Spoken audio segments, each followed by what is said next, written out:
Olá pessoal, estamos aqui de volta, Cada Minuto Debate, o segundo bloco do segundo programa no YouTube, o programa número 5 nas plataformas de podcast. Célio, pintou um favorito, ou pelo menos um candidato à frente nas primeiras aferições ao governo do estado no ano que vem. O senador Rodrigo Cunha, isso não era nenhuma novidade, mas acaba surgindo uma dúvida entre todos nós, né? Quem é o Rodrigo Cunha? Rodrigo Cunha, que foi deputado estadual, teve até uma postura combativa na Assembleia, mas depois se tornou um senador um tanto quanto híbrido em relação ao governo. A gente não sabe se ele é mais progressista, mais conservador. E eu acredito que durante esse processo da campanha, naturalmente que dentro do nosso mundinho aqui em Alagoas, ele vai ter que se expor mais, né? Uma campanha para o Executivo é diferente de uma campanha para o Legislativo. Na campanha para o Executivo, tudo vem à tona, né? E aí eu lhe pergunto, quem é o Rodrigo Cunha? Ou se você não sabe quem é o Rodrigo Cunha, quem você acha que é o Rodrigo Cunha? Não sei muito, a gente não sabe muito, eu não sei muito politicamente qual é do Rodrigo Cunha. Ele chegou aí num patamar com a eleição do Senado, né? Ganhou uma visibilidade, um estofo acima já da média, digamos assim, né? As pesquisas mostram, eu acho que até pelo cansaço de nomes que estão por aí, como o governador né, já é o segundo mandato, então será um nome novo, né, agora, de todo modo. Parece um pouco, você não tem muita novidade, não tem tu, vai tu mesmo, um pouco nessa coisa modorrenta, que os nomes que apareceram aí, do próprio, como novidade, o prefeito, né, de Maceió, que seria, me parece, uma coisa uma aventura bem complicada para ele, largar a prefeitura para tentar o governo. A do Rodrigo Cunha, sim, parece ser, por conta do que eu acabei de falar, tanto quase que uma candidatura quase que natural, né? Ele tem mais 4 anos de mandato, pode ter essa tranquilidade para sair candidato a governador. O importante é isso, eu não sei realmente qual é do Rodrigo Cunha. Em 2018 ele ficou aperreado quando se associou a imagem dele a Bolsonaro. Ele quis essa aproximação porque o oba-oba era o bolsonarismo, era não política, era novidade, mas ele não assumiu isso para valer. Também não assumiu o oposto. E fez um malabarismo para explicar o voto entre Bolsonaro e Haddad, né? Isso, exatamente. Se eu não estiver enganado, ele inclusive não disse, né? Ele não falou. Falou. A gente não sabe. Ficou nervoso, ficou chateado com comentários e tal. O camarada não tem coragem de dizer. Ele, um homem público, né? Que não é nem do partido, nem de um, nem de outro. Tem nem coragem de bancar o voto que dá. Nem que seja nulo, né? Nem que seja nulo, dizer e tal. Eu achei meio esquisito essas posições. Outra coisa também no Rodrigo Cunha que eu acho um pouco, que não dá muita esperança de mudanças, é que são as práticas da velha política na miudeza. Quer uma emendinha. Se sair desse orçamento secreto tá bom também para ele, uma emendinha lá para botar não sei aonde, não sei o quê, para garantir o voto de um curral aqui, do curral lá. Pratica essa mesma política dos velhos caciques, dos velhos coronéis. Não vi lá. Também em termos de ideias, de discurso, qual foi a grande fala, qual é a grande posição do Rodrigo Cunha sobre esse vendaval que o Brasil atravessa? Platitudes, onde ele declarou, onde ele falou, porque eu mal vejo ele falar, né? Então não sabemos ideologicamente qual é do cara, as ideias como gestor também não sabemos. Passou pelo PROCON, porque era aliado do Theo Vilela, do governador Teotônio Vilela Filho, passou pelo PROCON fazendo aquele oba-oba que todos fazem, que é fingir que vai fiscalizar uma lojinha, um banco e tal, aparecer no jornal, no telejornal e pronto. E depois, com a coisa da mãe dele, né, a deputada Ceci Cunha, que foi isso que deu visibilidade a ele, a tragédia da gruta, mas essa é outra história. por conta de saturação de nomes do quadro, do cenário político, como eu falei, ele é quase que uma candidatura natural, né? Um jovem com a estampa de mais jovem e tal, mas eu não sei, não me empolga muito.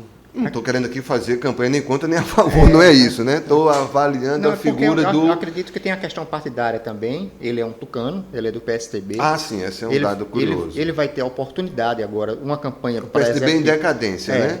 É uma campanha para executiva diferente de uma campanha para legislativa. Ele vai ter a oportunidade e vai ser confrontado nessas questões. Ele vai ter, não tem como ele ficar num meio termo, apesar do historicamente o partido dele ficar em algumas situações, né?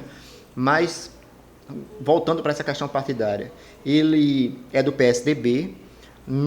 O PSDB está dividido, mesmo em decadência está dividido. Tem uma área do Dória, uma área do Eduardo. Ele assumiu a área do Eduardo. O Eduardo, ao contrário dele, tem feito discursos mais contundentes contra o Bolsonaro, apesar de ter votado nele. E apesar do PSDB votar, em sua maioria, a favor do governo nas pautas no Congresso Nacional, mas o Eduardo assumiu um antibolsonarismo, assumiu a bandeira do nem Lula nem Bolsonaro, por pior que seja essa bandeira, é uma bandeira, pelo menos é uma, né? E o Rodrigo vai ter que fazer isso. O que é que você acha dessa equação? Rodrigo, PSDB, nem Lula nem Bolsonaro, o que é que você acha que vai surgir daí? Você acha que o Rodrigo ele vai ter como passar pela campanha sem responder essas questões? Ele já, lembrando que a gente falou do PSDB em decadência porque era o prefeito de Maceió por 8 anos que acabou saindo... Chegou a ter o prefeito e o governador. Exatamente, não conseguiu ter o candidato, o candidato que apoiou ele não conseguiu, enfim, acabou saindo do partido, talvez vai tentar a Câmara Federal, que é difícil, né? Enfim. Então, por conta dessa coisa, muito desse racha, né, da crise que tomou conta do partido, principalmente, quer dizer, aprofundou em 2018 com um fiasco do Alckmin, né, com 4% dos votos, nem muito longe do segundo turno. Então, nos estados, fiasco uma tragédia completa. Na Prefeitura de Maceió, o Rui e o Rodrigo não se entendiam, né? O prefeito e ele como senador brigando pelo partido, o ex-governador Teotônio Vilela Filho parece que ficou mais na posição de quem não quer mais saber de política, não sei, foi curtir a vida, estou chutando aqui, não sei. E as alianças não parecem muito, hoje, mais, né, tão claras assim, ou automáticas como eram 4 anos atrás, ou como vinha sendo automaticamente. Então você tem nos estados aquela velha história de que as alianças estaduais brigam com a aliança nacional, nunca se combina isso. Então tem partidos que são oposição radical ao Bolsonaro, mas são aliados de governadores bolsonaristas e prefeitos nos estados e nos municípios, né? Por essa postura do Rodrigo, que a gente falou aqui antes, um pouco meio... alheio, né? E como é que chama ali? Deslizando muito para lá e para cá, a gente não sabe direito, não tem muita clareza. Pode acontecer qualquer coisa nessas alianças aí, PSD do Kassab, PSB, que é do JHC, está na prefeitura e também tem uma simpatia com o Bolsonaro, né? Tem essas esquisitices regionais que eu acho que a coisa vai esquentar ainda, de fato, como o processo como um todo, né? E como se diz, né, no fim do ano, começo do ano, os caciques estão aí reunidos, reuniões para lá e para cá, as chapas.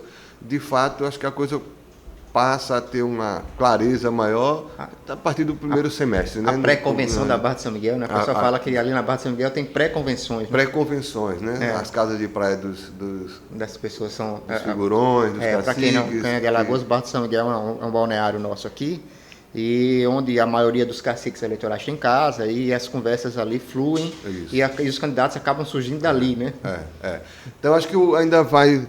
está cedo, relativamente cedo, pelo menos em termos de cravar para onde vai os partidos, ainda a mudança da lei eleitoral também Isso. Fim das coligações, Os partidos vão ter partidos, que existir, né? Tem uma série de coisas aí no campo também da coeficiente eleitoral para ver como é que ficam as alianças, as possibilidades e para onde vai pender os partidos a partir dessas definições, né? Dessas novas definições. Mas hoje, como você falou... Acho que o mais certo aí é que ele é um candidato natural. Como estão os partidos ao redor disso e tal, a gente ainda vai ver novidades. Então vamos aguardar durante o desenrolar desse processo todo, como é o pote Rodrigo Cunha, né? A questão como o produto Rodrigo Cunha ele vai se apresentar, né?